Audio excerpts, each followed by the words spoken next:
Good morning, everyone. I'm Vidusha Prabhakaran and I'm a data analyst intern at IYAP. Through this activity, I discovered something important about myself. I noticed that many times I listen with the thought of giving a reply quickly instead of really focused on other person's word and feeling.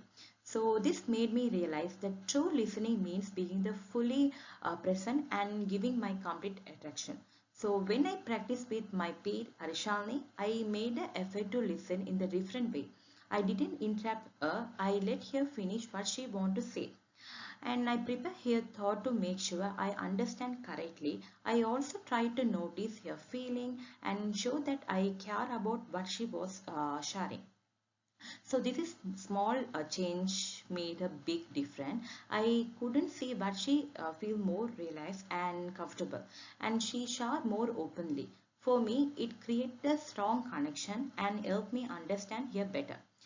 For this experience, I learned that listening is not just about hearing the words someone say.